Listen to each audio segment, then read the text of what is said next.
So the issue of cultural misappropriation is something that comes up for me a lot, and I've been wrestling with it for a few years, ever since I found out about the whole concept, and I try to always read every opinion piece about it that comes out and everything I can. And I actually stumbled across some strangers talking about me on Reddit, and it is a super strange but wonderful world that we live in, where you can stumble across strangers talking about you on the internet, saying that I'm obsessed with cultural misappropriation, that I think about it too much, I worry about it too much, and I often get accused of overthinking things and worrying about things too much and stuff like that. But as a liberal, I find it very important to try not to cause any offense, to always listen to people, their feelings and their concerns, to not cause harm. And I find myself in a tricky situation because I have thought long and hard about it, and in my personal opinion, I don't think that I am appropriating Indian culture in my practice of Hinduism. But, and I would say probably 99% of people would agree that, both Indian Hindus and non-Indians, and most of the people I encounter both in real life and online, are totally accepting and welcoming of my very sincere practice of Hinduism.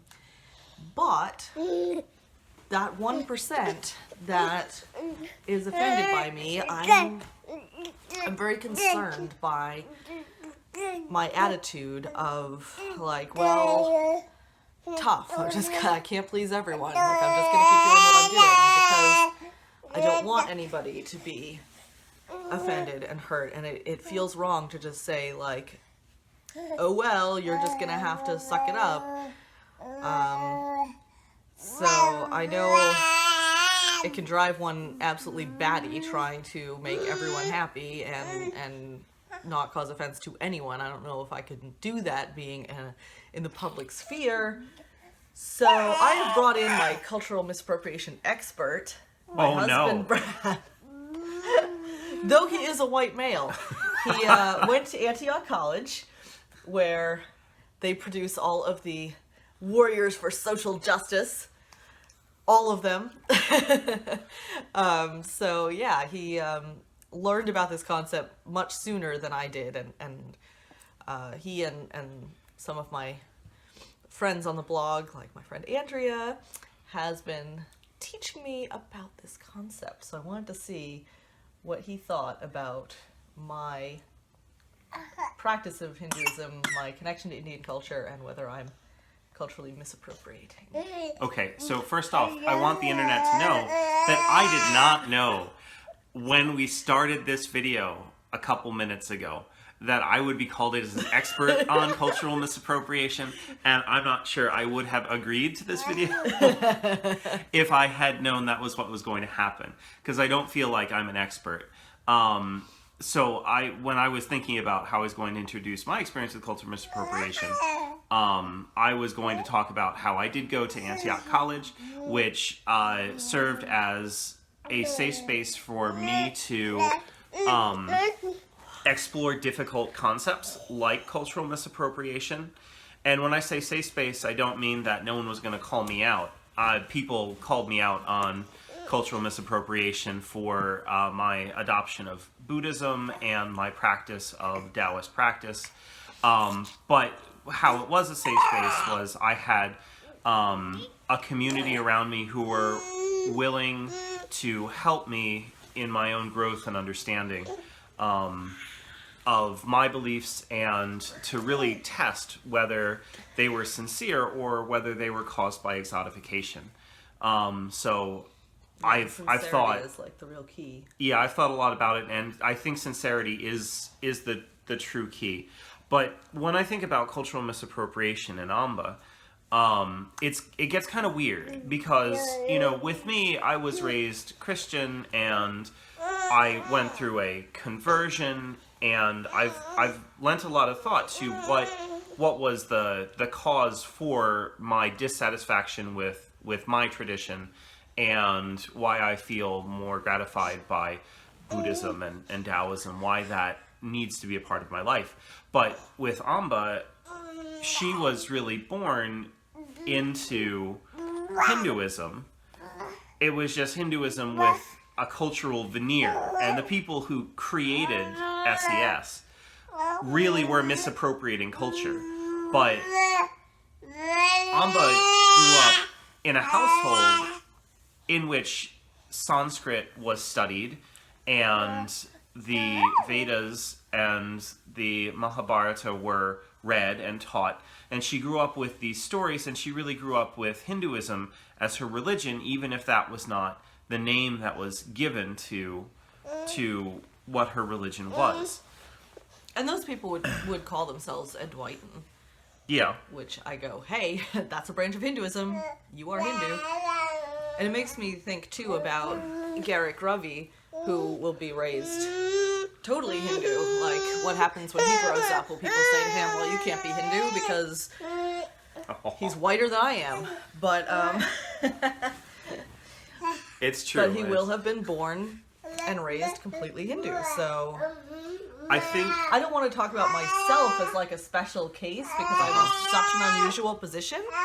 But, like, for anyone who wants to start a practice of Hinduism who is not Indian, whose family is not Hindu, you know, I might be a really unusual case, but does that mean I'm the only one who can do this? Well, clearly not, because, I mean, I converted to Buddhism, and I've thought a lot about cultural misappropriation. I've been accused of cultural misappropriation, and it never feels good. But I think what one needs to do when accused of cultural misappropriation is take a moment and think about why you're doing what you're doing.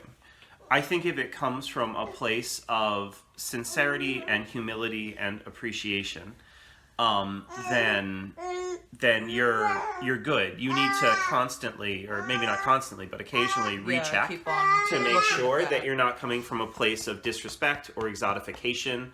Humility is another big key. Yeah. Because you don't want to come into it, and I think one of the big issues with white people taking on other religions is that they think they can make it better. Yeah, or become the expert on it, or you know. I mean, just look at the Netflix show Iron Fist.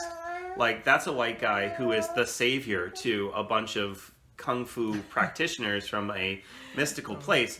He comes in and he's it's ridiculous, but that trope, that meme. Yeah, that idea that white people are the ones who come in and save all the people who already knew all the stuff. Yeah. So, like, I try really hard to come to Hinduism with humility, and to respect and honor all of the Indian masters. I mean, I think Indian thought is the most profound in the world, but, and I don't want to separate that from its origins the way that SES did, of not acknowledging that the philosophy and the profound philosophical thought that they were talking about was Hindu and did come from Indians.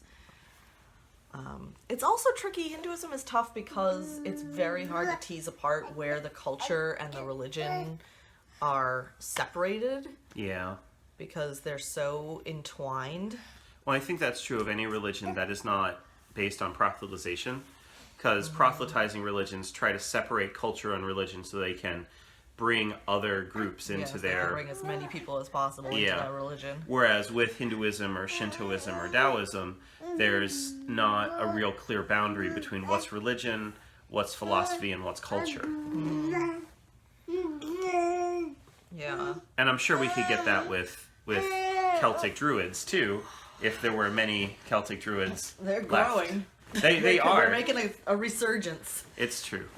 And there are certainly people who think that that's what I should be going to, because my ethnicity is mostly Irish and Scottish. But for me, I think I just connect most profoundly to the Hindu vision of the world, and I really feel like I can't be anything else. I mean, I tried. Yeah. That's I can't really get behind the idea that Hinduism only belongs to one race of people.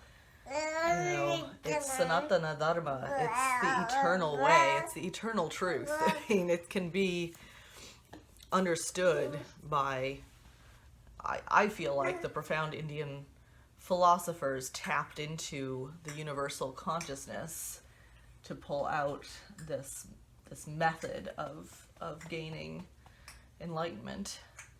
And of course, enlightenment is something that any human being is capable of.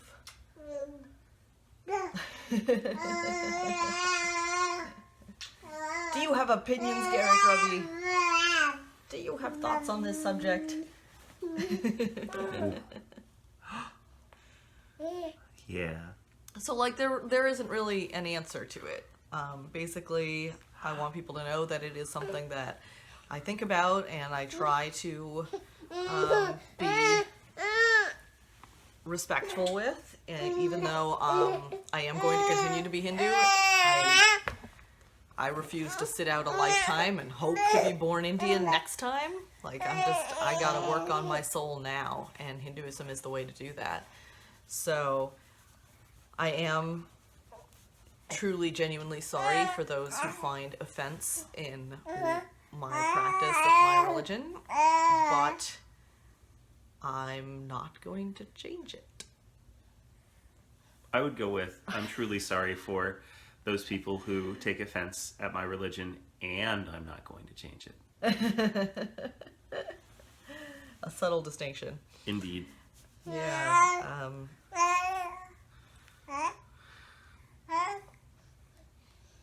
I don't know. Yeah, I mean, I feel bad, but I also, like, I can't live my life in fear of every person who misunderstands where I'm coming from, right? Yeah, certainly not. And it's just a matter of being conscious of where you come from and what you're doing. Yeah. And other people. Yeah. And I certainly try to use my white privilege for good as much as I can. Oh, are we done filming? Oh, no. Hi. I don't think you can open up the subject of white privilege and then end the... Okay, we're done.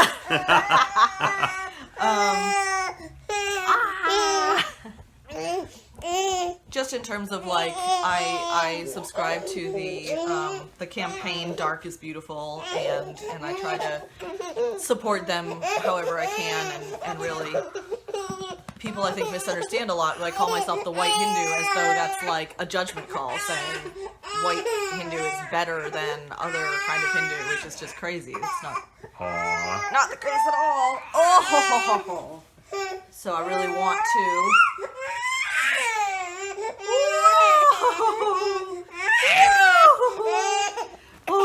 Yeah, I think we may be done. Table this conversation for next time. Yeah. Okay.